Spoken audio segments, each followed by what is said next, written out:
The year is 2023. All the preparations for the mission, Life on Mars, have been completed. Humanity chose Mars as the first settlement outside the planet Earth. Crew members from different countries, each one an expert in their own field, were trained for the mission for 2 years. The journey would take only 92 Earth days, as journey date was scheduled for the period when planet Earth and Mars will be at closest distance to each other. Rocket launch day approached. The crew was ready. The first astronauts to set foot on Mars were accompanied by dogs, robots, and a monkey. Living on another planet would no longer be a dream. The crew put on their space helmets, walking towards the spaceship. 10, 9, 8, 7, 6, 5, 4, 3, 2, 1, ignition, blast off. The shuttle started to take off with a loud noise. As it rose, Space Shuttle fired away flames and smoke from its nozzles, long hundreds of meters. The shuttle dropped the main fuel tank before leaving the atmosphere, started its Mars journey with engines using liquid methane. The goal of the Life on Mars mission was to create a self-sufficient colony there. After the construction of the first habitats on Mars, farming was going to be done in closed greenhouses where the artificial atmosphere was created. This first journey was a vital prerequisite for all these plans to be achieved.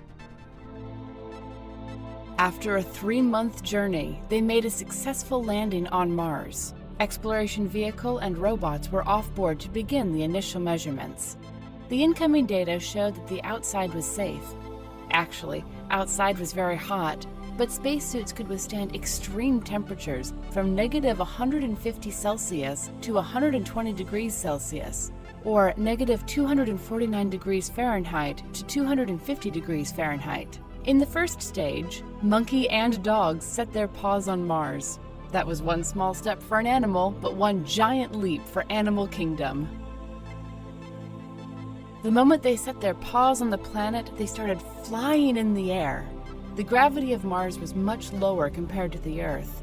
A man weighing up to 100 kilograms on the Earth was only 38 kilograms on Mars. The monkey was also among those who were discovering the pleasure of flying. He was moving in the air by tumbling in low-density air. No abnormality was observed in the pulse and brainwaves of animals. It was the spaceship crew's turn now. They were prepared to go out, and they turned their autonomous cameras on in order to immortalize this moment. Following words were spoken from the lips of the captain when he was stepping down to Mars. "Hello, my new home." While the captain was preparing to plant the flag, his assistant set up a live streaming camera and began shooting. Captain turned off his gravity device and jumped up to try Mars's gravity. The captain jumped up in the air and went up and up and up, but he never descended. The monkey and a dog descended up in the air with the captain, and then the shuttle began to float slowly in front of their very eyes. The rest of the crew below were in the midst of horror and could not understand what was happening, not until they lifted their heads and looked up. A gigantic spaceship was pulling them like a magnet with a white light that neutralizes the gravity. Meanwhile, on the Earth, the International Space Agency's phone started ringing. The astronomer on duty answered the phone. "Hello, my name is Diana. I want to talk to someone who is authorized. I will give very important information," the voice on the other end of the phone said. "I'm listening to you," the astronomer replied. "Our world is in danger. According to my calculations, in 3 weeks, an asteroid larger than the moon will hit our Earth." "Larger than the moon? That is not possible. It is impossible for space agencies to miss an asteroid this big. You know the giant solar explosion which occurred last week?" "Yes, it was the biggest explosion of the last 20 years. Because of this explosion, orbit of the B1088 has changed. Did you know that?" "No, I did not know that." "Well, now you do." The astronomer entered the new coordinates of B1088 that Diana sent. He could not believe what he saw in the main telescope screen. Indeed, the asteroid was there. Calculated its route on computer. He delivered this important information to the head of the ISA and started working on the exact crash time and the probability calculations. The situation was even more severe. The asteroid was likely to crash the world in only 2 weeks, with a 73% probability. Captain, the monkey, and the dog were pulled into the spaceship. 2 extremely tall aliens in human form were standing in front of them. The one in the front said something in an alien language. The captain did not understand a word he said. He extended his hand to get his pen in his pocket. At that time, aliens pointed the weapons in their hands to the captain. They probably thought that the pen was a gun. He took the pen in slow motion and drew the sun first, then Mercury, Venus, and the Earth with their orbits respectively. By pointing the Earth with his finger, he said, "I am from Earth." The alien hesitated and said, "So, you are from the Earth," he said in English, and turned to the dog and the monkey while squeezing his fist. That was probably their way to ask questions. "Which one of you is the leader?" They looked at each other in confusion and naturally could not answer. "I'm the captain, but how did you learn English?" the captain asked in astonishment. The alien answered slowly, "Thanks to the radio waves. We are studying all the radio waves sent from the Earth and speaking all your languages. Durance may be aware of these creatures, Commander Solar. Apparently they're here because of the asteroid," said the other alien. "Who are Durance?" the captain asked, and added, "What asteroid? What are you going to do to us?"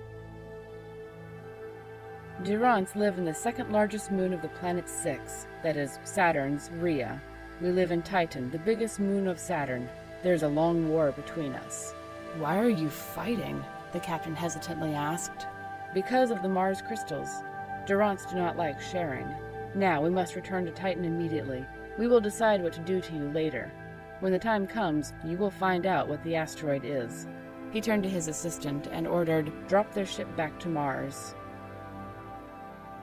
As they headed towards Saturn, the leader of the Titanians told the captain that the Mars crystals were the main power source of their ships, so it was vital, that there were many different alien races living in their city in Titan, and that the Durance attacked their city constantly. 3 days after they left Mars, they arrived in Titan. Thanks to the movement energy provided by crystals with high dilithium, their ship could reach an incredible speed. When their spaceship approached the city, it was clear that something was going wrong. Durance ships were flying around the city and firing at the buildings. Titanians were firing back to defend their city. Commander Solar had been thinking of a way to repel the Durance, but he could not find one. The captain asked, "Why do you not use the levitation beam toward them?" "Gravity wave phaser is useless towards so many enemy ships," replied the Titanian commander. After making calculations, the captain said, "If you redirect 36% of energy of the crystals to the phaser, you can expand the radius of influence hundreds of times through the high-frequency electromagnetic field. You can even blow up their spaceship's power supplies." Commander asked his assistant, "Can you do it?" The assistant quickly circled his hands on his chest. It was easily inferred from the excitement of Commander Solar that this gesture meant affirmative. "How much can we rely on these calculations?" asked the commander. "I have 2 books for the theory of gravity and electromagnetic field, but I will see its implementation for the first time," the captain replied. By gesture of Commander Solar, the ship ascended above the city, and they activated the power boost gravity wave phaser. The captain's idea worked, and all Durance ships were forced to land. Leader of the Durance and pilots involved in the attack were arrested. The new leader of the Durance had to sign a peace agreement with the Titanians. After a long time, peace came to Titan. Commander Solar thanked the captain for his help and added, "Humans are very good at manufacturing weapons, just like Durance. Even if the orbit of the asteroid was not changed, the destiny of the Earth would be the same as that of the dead planet Mars because of the weapons you manufacture." The captain asked in amazement, "Will the Earth be hit by an asteroid?" Meanwhile, on the Earth, the leaders of the developed countries were discussing how to save the planet in long meetings. There was only 1 week to the impact of the asteroid, and even the strongest nuclear weapons in their hands were weak against the size of the asteroid. Moreover, their range was not enough. I wish we had combined our resources to develop the technology that would protect the world from external threats, rather than producing weapons that would destroy each other, said one of the leaders. This late regret was not reducing the desperation that they were in. Countries have begun implementing changes which would allow missiles to get out of the atmosphere. Lots of missiles were fired in a row, but those that hit the asteroid had no more effect than flies that hit window glass. Stop firing missiles immediately! Everyone was surprised by this anonymous radio call made by entering the frequency of the Coordination Center of the International Space Agency. Please introduce yourself, replied the officer. I am captain of BYZ-07, the shuttle sent for Life on Mars mission. It will sound awkward, but I am calling you from an alien spaceship. You have to stop sending missiles to the asteroid urgently so that we can help. If you point the Hubble telescope toward the coordinates that I will give you, you can see us. The message was forwarded to the leaders of all countries. The ship sent gravitational waves to the asteroid approaching the Earth. The speed of the asteroid was gradually decreasing. Even if it hit at a very low speed, it would be enough for the destruction of life on Earth. Full capacity of the crystals was used, and their energy drained as the small planet was about to stop. Just as the Earth rotated around itself, the asteroid began to turn around the Earth just like the Moon. Now, the Earth had two satellites, the Moon and the Maroon, as named later. The Maroon was twice as far away from the Earth than the Moon and completed its orbit in 60 days, which was named as 1 Maroonth. When it was full maroon, half of the world was covered with dark red light. When the eclipse of the sun was caused by the Maroon, most of the world remained in complete darkness for almost a whole day. Temperatures were dropping dramatically, and schools were closed that day. Luckily, this natural phenomenon occurred only once every 2 years. According to your opinion, what other changes caused the Maroon, the new red moon of the world, to the Earth? Go on, have a think about it, and send us your comments.